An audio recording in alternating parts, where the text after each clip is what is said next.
Hi, I'm Dorian or Leviathan and my friends, and I'm an eldritch abomination lurking in the corners of your attic. I'm also a real artist who doesn't need to use generative AI in my work, and any real artist should know that. By now, we're all aware of ErgoJosh and his advocation of AI, specifically generative AI, in his most recent video, or second to most recent video, since he released some weird apology video that really wasn't an apology video. Anyway, I digress. I am going to sort of react to the video, but I'm going to try to point out why he shouldn't have used generative AI, and also tell you what you can do instead of using generative AI. And I will also be posting a bunch of resources down in the description below, so you don't have to feel like you need to somehow fill the void and gap in your skills and knowledge with the use of generative AI like Midjourney. I will be using my webcam, so apologies if the lighting is just awful. There's a window here, so right away, I do want to note that he has changed the title from this. At the moment, it is an attempt to minimize the inherent copyright infringement of AI art tools, individual case study. It used to be how a real artist uses AI. Obviously, that's a bit of a problem, considering a lot of, if not most of the internet that is against AI says clearly that using AI does not make you an artist. And it doesn't. You're not a real artist if you use AI, because you're allowing artificial intelligence to fill in the gaps where you could easily learn new skills. Also, this image already, it's a mess. You'll see later, or maybe you've seen it already. You know it's a mess. I would also like to point out that an attempt to minimize the inherent copyright infringement of AI art tools means that he knows that there is copyright infringement within AI art, and he's still using generative AI to quote-unquote help him in his art process. Already, he has made a paradoxical statement. Generative AI is unethical in general. It uses people's art regardless of how it actually works. It uses somebody's art style without their explicit permission, and not only that, it uses their art style in a way that it's built off of their previously done artwork. And it's not in a way in which you're doing a style study or you're taking bits and pieces to incorporate into your own style because you like it. It's literally like a really sick and twisted homage to somebody's style, and the artist doesn't get any credit. The artist doesn't get any money from this, and they should, because it is copyright infringement. Generative AI is copyright infringement. Why do you think there's actual cases building from Disney against generative AI? Like, it's copyright infringement. Anyway, using somebody's photography is not really a good idea. Now, he's not actually, he is profiting off of this, but he has monetized the video, so he is technically profiting off of this. But in general, you don't want to use somebody else's like artistic photography as an actual reference. I know a lot of Pinterest girlies do use actual photography, and depending on where he got this reference, it might be already a copyright infringement. So in general, like I said in my reference video, you'll want to use free to use reference images. You can do that by finding it on stock websites, Adorka stock, JukePub stock, Fae stock. There's a whole bunch of stuff on DeviantArt. We've been through this already. Anybody who has grown up on the internet and was an artist back in the heyday of DeviantArt knows that there are really good stock images on the website, and nobody seems to use them anymore because somehow it's not as easy as using generative AI, just say you're lazy. Okay. So he also points out at this stage that he is using his own creativity and his own imagination. Like, there are limits to our own imagination, obviously. But why? He's just making more paradoxical statements. And if you know what's going to happen later on in a video, you'll probably know what I'm going to comment on. He is directly using references that are meant to help you with something that you don't know or that you need extra help with in structuring. His whole premise to this video, supposedly, was that he was having issues with the hair. And the hair is something that he doesn't usually draw, I guess. Again, like, if you see a lot of his art on his Instagram, I don't see why you would have any issue actually drawing the hair. And I don't know, it's just very clear that he knows how to use references. He does. He knows how to use studies. He's an artist.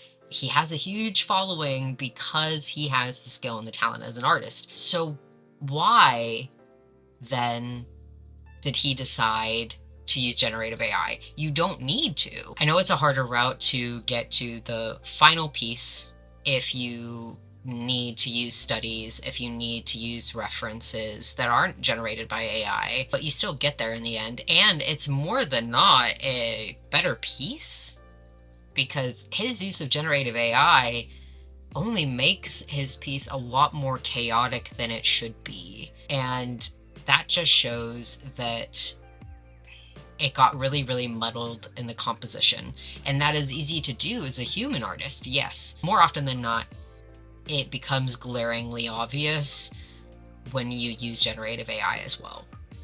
The composition just becomes a mess, or the anatomy is a mess, or So it's not a good idea to use generative AI over actual real people references, because you can't learn that way. If he knows that you can't learn that way, and that it sort of hinders you, and is also a massive copyright infringement issue, why use generative AI in the process? It shows that you don't actually need generative AI.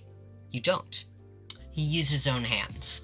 So what stops him from asking somebody to put on a really long wig and placing pieces?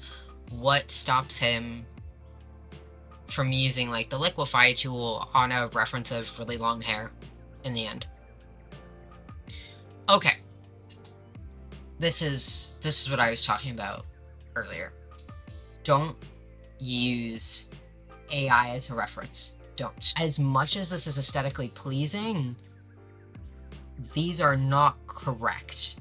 Obviously, you can see that the hands are very messed up in this reference image. Any beginner artist taking a look at that and being like, I want to draw like that, will then look at those hands and be confused. You won't know how to properly structure the hands looking at that. You won't. Also, with the eyes, it is a very general anime art style. A lot of this is going to be like a sort of Pinterest art style, but again, like, you're not learning anything from that. Her pupils are off. The pupils themselves are differing styles and also differing sizes. So what are you getting out of that? He's obviously used this middle one as a reference for that side eye, but you didn't need to use generative AI to do that. And obviously he knows where the eyelid should be, but she doesn't have an eyelid on the left side, and she does on the right side. A beginner artist might not know that, and using the reference like this will not help them learn that you have to draw that eyelid from the other side as well. You can't just leave it out, but he knows to do that. So of course he's going to do that and then justify using the generative AI picture for reference. Don't do that. You need to be using somebody else's face or your own face from that same angle to properly know how to draw from that angle. It's not hard. You just take a photo of your face looking at that angle. And then if you want to highly stylize it, you stylize it in an anime way. Like, it just takes practice. You don't need to use generative AI references when there are already people facing a 3/4 way. Like, most people draw in 3/4 angle on a head. You could find many references that don't use generative AI, and yet he decided, because it looks aesthetically pleasing, to use that one. It's not helping him learn, it's just aesthetically pleasing. This personally tells me that his point that he doesn't know how to draw hair in a loose and flowy manner is wrong. To me, that looks fine. That looks perfect. He honestly could have left it that way and added some pieces here at the top, and it would have been fine. He knows how to draw flowy hair in an artistic, aesthetically pleasing manner. Again, this shows that if you're having issues with confidence or having issues with how you want to stylize something in a certain way, you just need to look up a reference for it. You don't need to use AI. All you need to do is do studies or use a tool that's already in the drawing program. At this point, I would have just told him, hey, look at somebody that you really like that draws really long flowing hair, and then try to emulate that. Or use the liquify tool and just make loops. It's not that hard. You don't need to employ generative AI to do that. He's using Procreate. The liquify tool is right there. I think this is where his breaking point was, where he spent so long with this that he decided he needed to use generative AI. If you are frustrated, take a break. Stop looking at it. Just go away from the piece and come back to it. Do some studies of flowing hair or hair coming at you from an angle. I'm sure there are photos and stock images of people having put hair in front of a camera. You could have used that easily as a reference instead of using generative AI, and that's what you should do.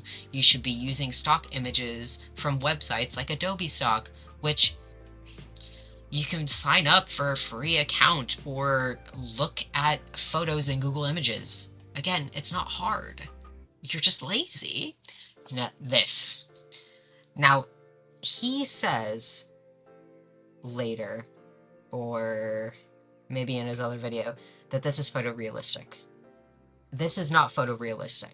Whatever has happened here, in these certain instances, obviously it's quite pixelated because he's done a whole bunch of Frankensteining, which he didn't need to use generative AI if he knows about Frankensteining either. He could have Frankenstein the hair.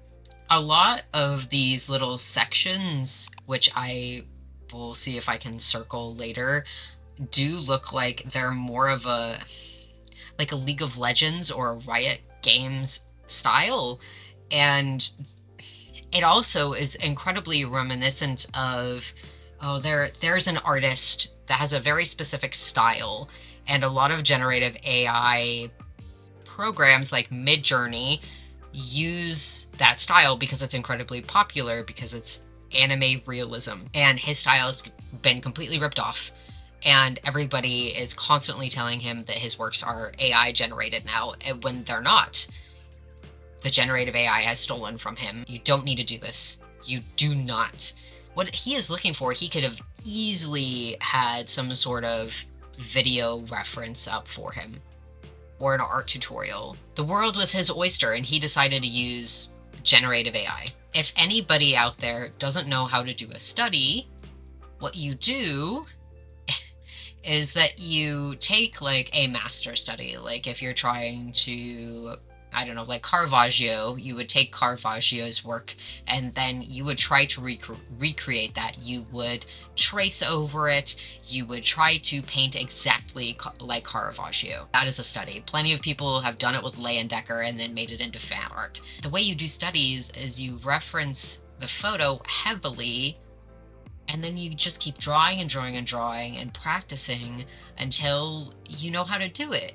That's all he had to do it there. So again, he knows how to use the liquify tool. He knows how to cut it up and Frankenstein it.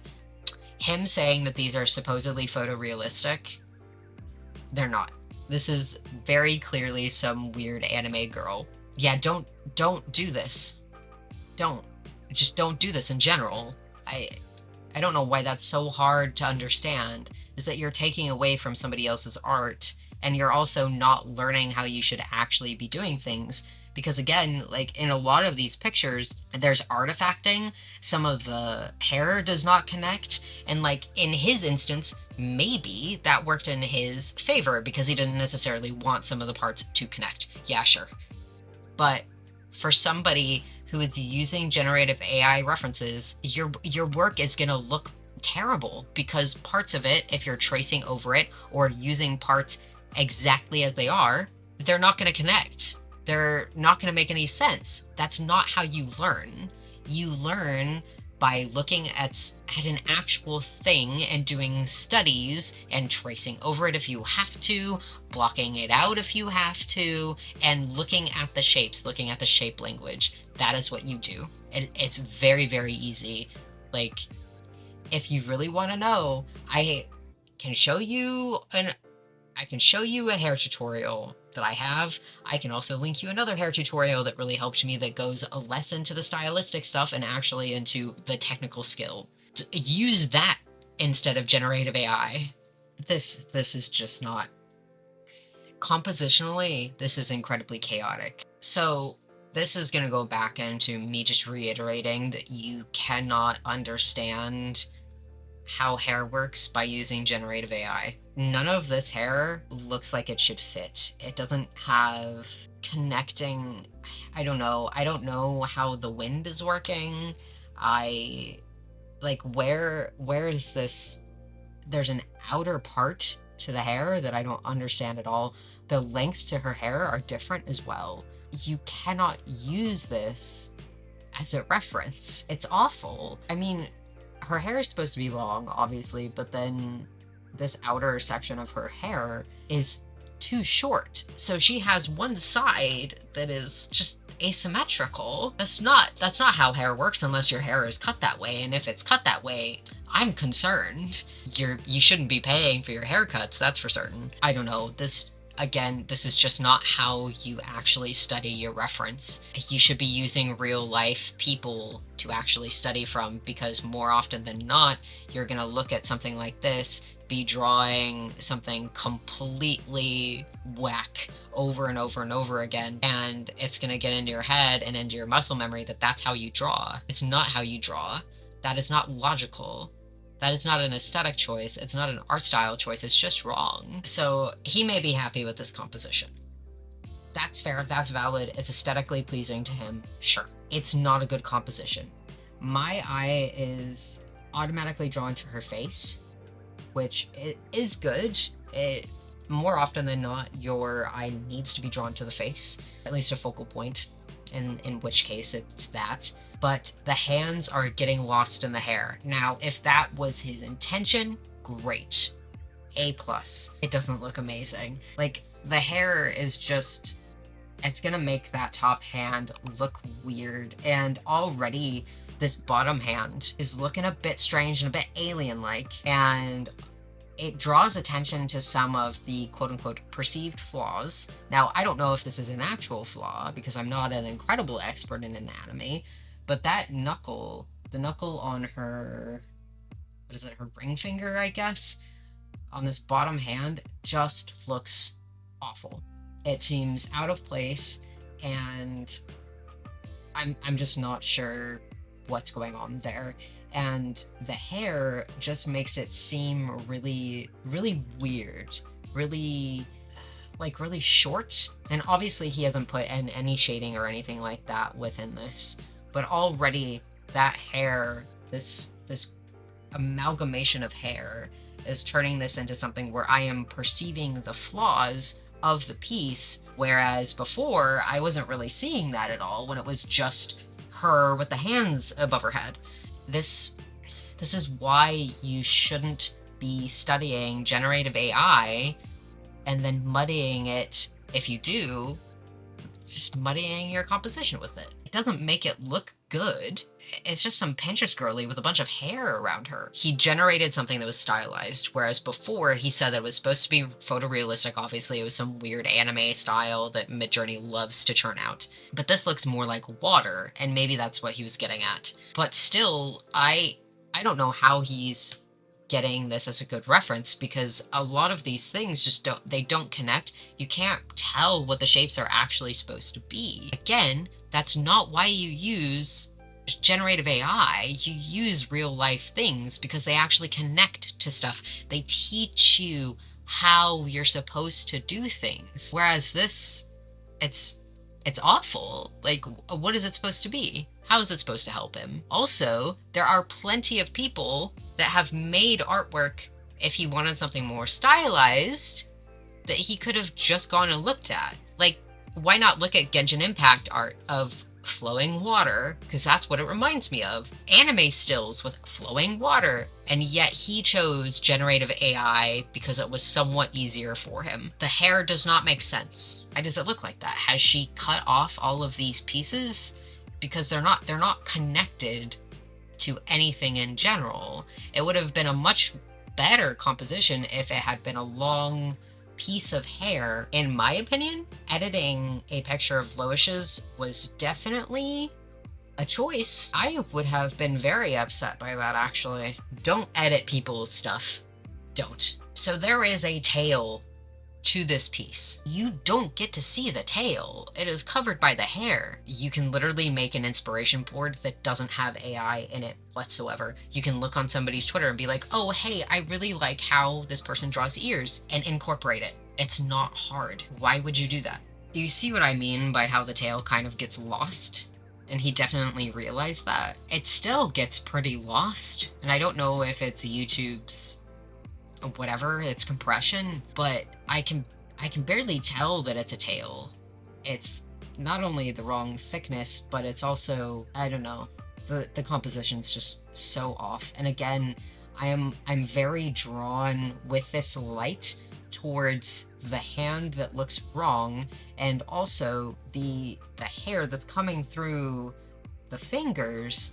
It makes the hands look, I know the hands are not supposed to be a focal piece, but it muddies the hands quite a bit. My final point is that you cannot ethically use generative AI. A real artist should know that. Generative AI is built off of the back of other people's art. They feed other people's art through the program, and then it spits back out whatever it gives you, whatever anime waifu you want. It is bad to reference because it doesn't teach you anything. It connects things badly, if at all. It doesn't make any sense logically. And the thing is that why are we using generative AI at all when there are actual free resources out there that don't take any time to look for? You just say that you don't value art and that you want it fast and you want it done easy.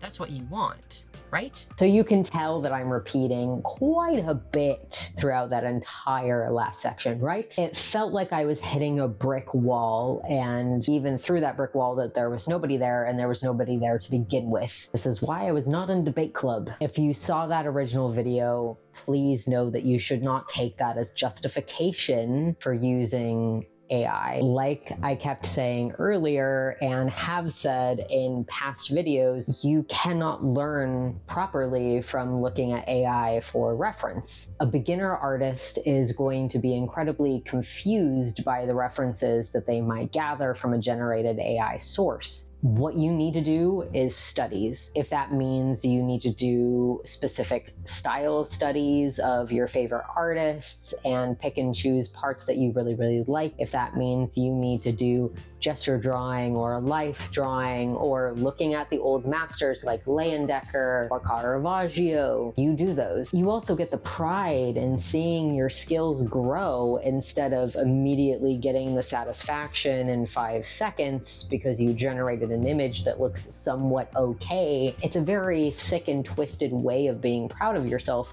and it can only go into a really, really toxic place. Art should not be undervalued. It should be valued like any other skill. I mean, we go to school for it. We pay inordinate amounts of money just to learn how to make the right marks on a page. In the description below, I'll be linking a lot of things, but in particular, because this topic covers references, my own video on how to use references perfectly. It'll go over where to find your references, how to use them, what fair use is, and how to Frankenstein your references, which is what ErgoJosh was attempting to do. I'll also be linking several videos from other places as well as different resources. In the end, always remember that art takes time, and that's okay. Don't try to push yourself to be incredibly fast. I know I keep making videos about AI, but honestly, I'll stop talking about it when it stops being relevant and a massive problem. If you like my content, make sure you hit that like and subscribe button, and if you super like my content, maybe consider becoming a patron or a channel member. You get your name at the end of every video, and you also maybe get videos early before they drop publicly. I also have a shop where you can buy a lot of Asterion fan art, and you can feed my wonderful cats by doing that, and myself and my husband. Just remember, don't look in your attic. I'm making a present for AI tech bros. It's just a Trojan horse filled with angry hornets. Thank you to Jacques, Herald of the Dark Roast, Meg, Exarch of the Golden Egg, High Artisan Anonymous B, Great Alpha Wolf Squilliam William, Nairuz, Seer of Rosy Mercy, Ghost, Infernal Collector of the Damned, Golden Paladin Court, Isabella, Redeemer of Bad Himbos, Keeper of the Lapin Warren, Robin, Most Royal of all the Rats, Ethereal Consort of House Vicarian, Fungal Sovereign Taz, Exalted Curator Wick, the Under-Elf of Delphinia, Paragon of Starlight, an impossible amount of rat babies, Divine Herald Jordan, Estrella, Sage of the Outer Realms, Wretched Sauce of House Worcestershire, Champion Pallypunk of the Immortal Valley, Taylor of Macabre Coney Livery, Eternal Apostle Austin, the Contingent of Fables, the Eminence of Light, Bunny, Exarch of the Ornate Tomb, Harley the Sanguinous, Grand Overlord Silas, Being of Exalted Sunlight, Delegate of Clan Latineurs, Eternal Consul Puja, High Magi Katie, the Herald of Wrens, Knight Susan of the Milkiest Order, Great Seer Clare, and Sir Matthew, Guardian of the Preserved Apiary.